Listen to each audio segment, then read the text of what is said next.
Happy Monday, everybody, and welcome back to another edition of Hoops with Noops, brought to you by the fine folks at FTN. Of course, I am Alex Noops Christensen. I'm here in video every Monday and Friday, as well as written form Monday, Tuesday, Thursday, and Friday. And again, brought to you by the fine folks at FTN. Take a look at the banner down there below. I mention every show, the discount code. It's even bigger. They're running a special, 35% off all the great tools, data, content, and of course, access to the FTN Bets Discord, where you get all the bets from all of our handicappers here at FTN. Some great conversations in there. You'll learn a lot from everybody. Again, we're all in there talking, sharing stuff. You get my bets as soon as possible, as well as player props and other things that I don't include here in Hoops with Noops. So it's the perfect time to sign up, especially with March Madness coming. Mike Randall and the team doing an excellent job. They've been crushing college basketball all year. If you plan on betting the tournament at all, if you're not already betting college basketball, make sure you get in there and get ahead. I mean, it really just makes things a lot easier. So again, a ton of great stuff. Always thankful for the folks at FTN and everything that they do. And take a look at that discount code. Get that in. It's not going to be around much longer. Here to talk NBA, of course. So let's get to it. We've got 6 games tonight, about 22 games or so left for every team. 6 games, like I said, it's kind of interesting. We have 2 games between contenders and teams that hope to make long runs in the postseason. 2 games where it features teams in kind of that middle class where they're either just barely in the playoffs, just barely out, but not really, kind of stuck in the middle. Not bad enough to get a first round, to get the first draft pick, not good enough to make the playoffs and win a series, but could be interesting. And then 2 games that are frankly a mess. So let's go through each of them. I've got a bet in one, and then I'll go through the others, of course, in Not for Noops. But while we're here, make sure you give me a thumbs up, hit the subscribe button down below. That gives you access to all the great free content coming out on this YouTube channel.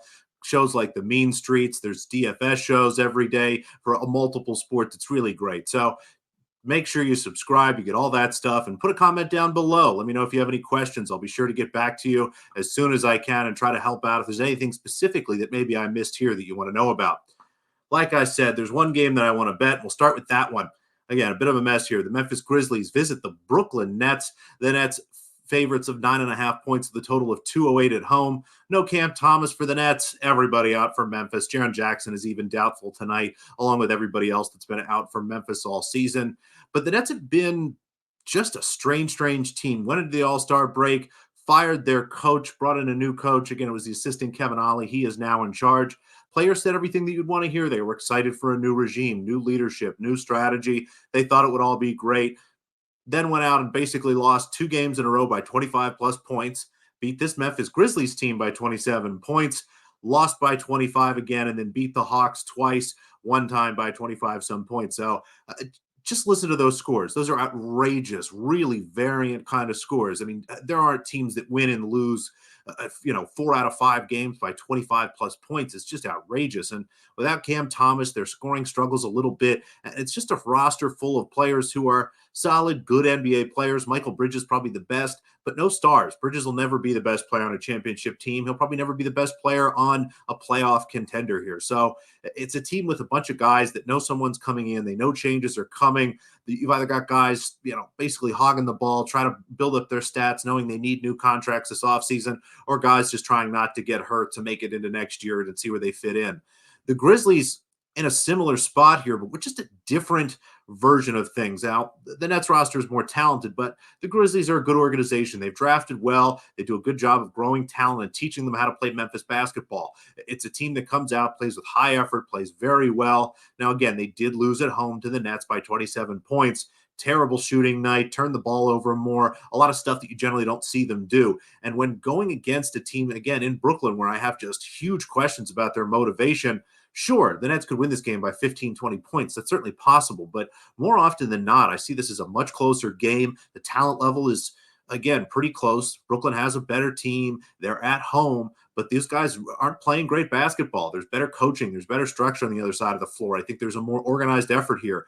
And I make this game only 6 points. We get a chance here to take Memphis plus 9.5, and I get it. It's the Grizzlies.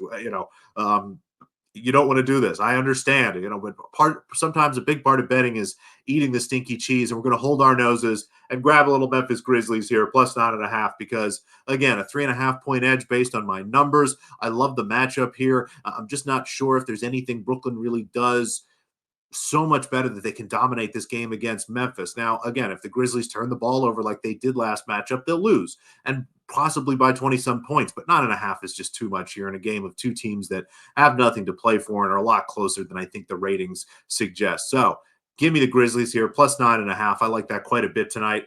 Now, let's talk about 5 other games again. This segment, not for noobs, and just trying to give you a lay of the land here, share some of my thoughts, why I'm maybe a little conflicted, if there are any kind of leans that I have, or maybe some bets I want to make later. But the first one of these games, the Los Angeles Clippers go to Milwaukee.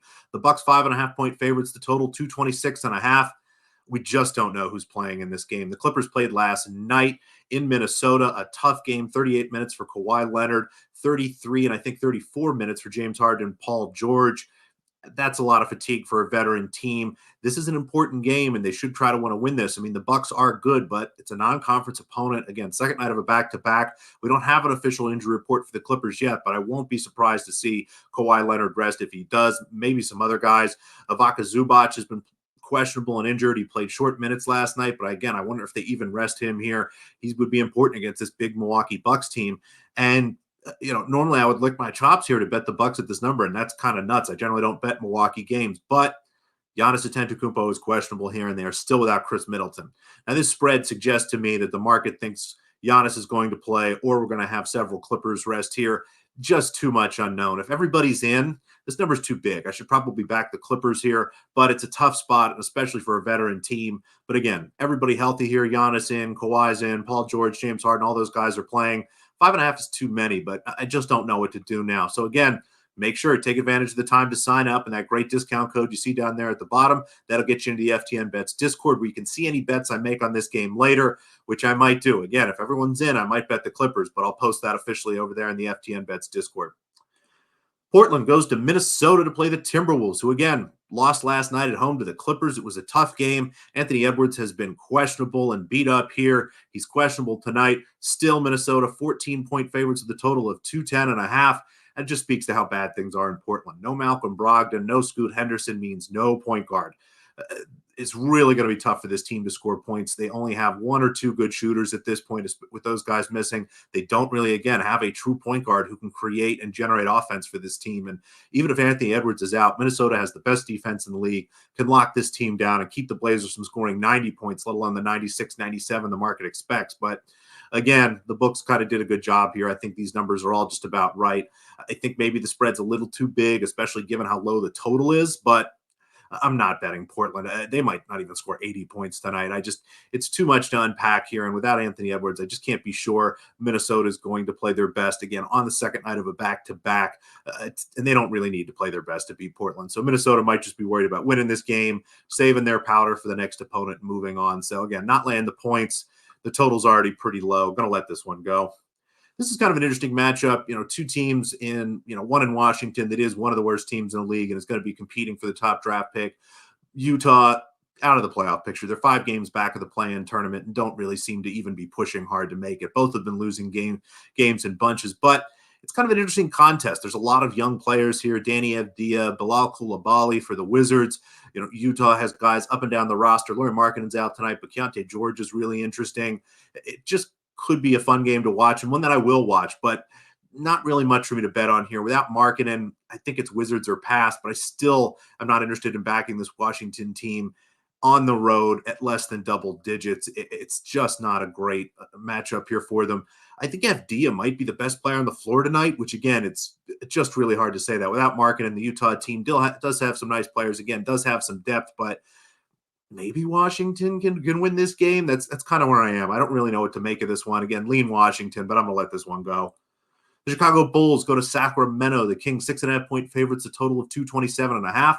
De'Aaron Fox is questionable, which makes this a hard game to figure out. With De'Aaron Fox, Sacramento should win this game by 8-9 points. Could cover this number pretty comfortably, but without him, we've seen the offense struggle. We've seen the pace slow down, and in ugly games like that, the Bulls have been competitive this season. I mean, the Kings have the better team. Sabonis is the best player on the floor tonight. Keegan Murray might even be the second best player. So really hard to say that the Bulls should be closer than this, even without Fox, but at the same time, I can't trust the Kings. So not really much to do here. If Fox is out, maybe I'll play an under, but I doubt it. Not really anything here.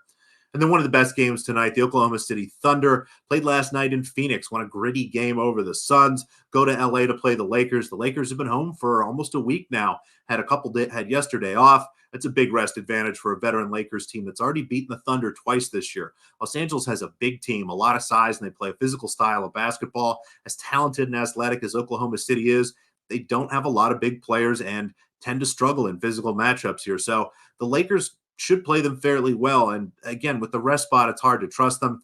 That said, I still do have the Thunder as 1.5 point favorites, which, the Lakers are -1, the Thunder are -1. I always hate saying that, oh, well, the wrong team's favorite. It's a 1 point spread. When you're this close to zero, -1, +1 is effectively pretty much the same thing. There's really not much difference in those numbers. So no real edge for me. And again, the matchup here kind of says Lakers. I think the Thunder can actually win. So I'll let this one go. This is a tough game to handicap. But the one bet, again, I do like. Give me the Memphis Grizzlies +9.5. I know you don't want to bet on the Grizzlies. I understand, but they're playing the Nets. You don't want to bet on the Nets either. It's just too many points for a team that is still playing hard despite missing all their stars and having no chance at the postseason.